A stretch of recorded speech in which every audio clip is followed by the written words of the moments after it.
Olá, queridos do primeiro médio. Agora eu vou comentar um pouquinho com vocês sobre denotação e conotação.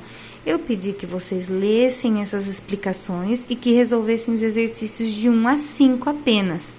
Porém, agora com as explicações, vocês já podem resolver o resto, tá?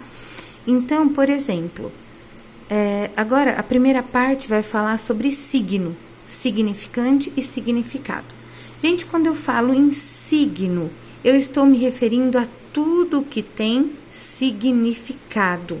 Então, signos podem ser palavras, desenhos, gráficos, mapas, fotografias. Por exemplo, as palavras, né? As palavras são signos. Então, aqui na apostila até ele dá o exemplo da palavra casa. Casa é um signo formada por um significante, tá?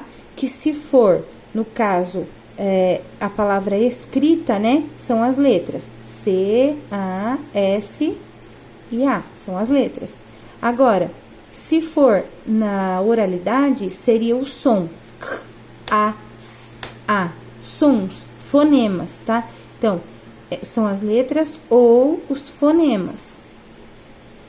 Isso é o significante da palavra, a forma da palavra, tá, gente? Forma da palavra, o físico dela, a forma, beleza? Então, ou as letras na escrita ou os sons na oralidade. Agora, eu tenho também o conceito, que aí eu vou chamar de significado, a definição, que é, nesse caso, tá, de casa, vocês têm até ali, construção em que se mora. Construção em que se mora, tá, gente? Então, isso aqui, o conjunto de letras, ou então o conjunto de fonemas que formam a palavra, é a forma dela, é o significante. Já o significado é esse aqui, o conceito, tá? O significado é esse aqui. Então, ó, significante e significado. Ficou claro isso, pessoal? Isso para palavra, tá?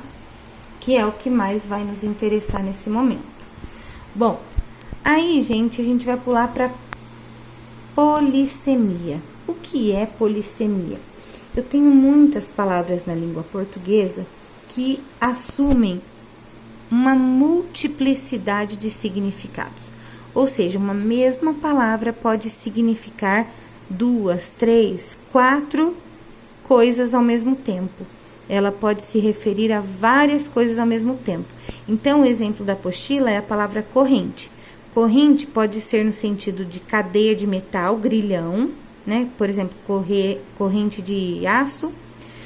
Pode ser algo que flui, que passa, então água corrente, mês corrente. Pode ser fácil, espontâneo, estilo corrente. Usual, corriqueiro, opiniões correntes. Movimento de águas, correnteza, então correntes marinhas, né? Fluxo de ar, que é a corrente fria da noite. E fluxo de eletricidade, como corrente elétrica.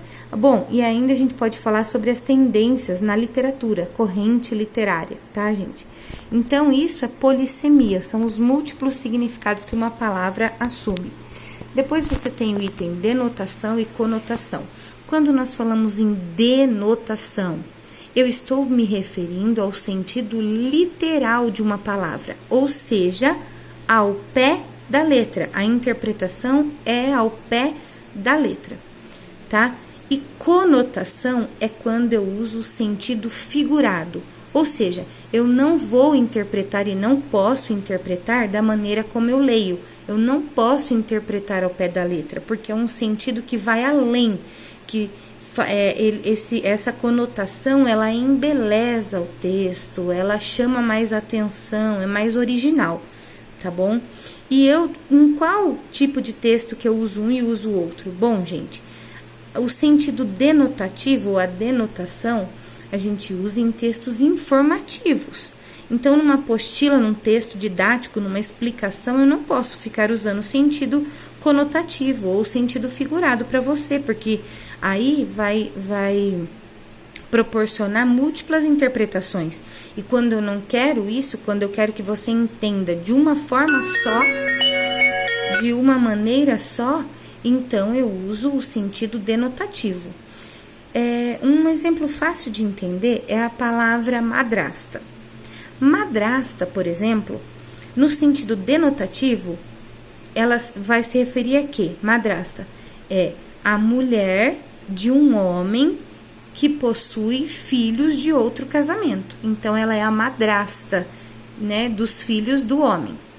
Agora, em sentido conotativo, é o sentido figurado que se adquire. Por exemplo, a vida tem sido madrasta comigo. Quer dizer, o sentido figurado que se tem é que a vida tem sido ruim, tem sido má, tem judiado de mim, tá? Isso é o sentido figurado, conotativo da palavra madrasta. Tá bom, queridos? Se alguém tiver alguma dúvida depois, é só me perguntar. Tem aí as partes que eu gostaria que vocês grifassem tudo, um resuminho, tá? E agora os exercícios. Ops.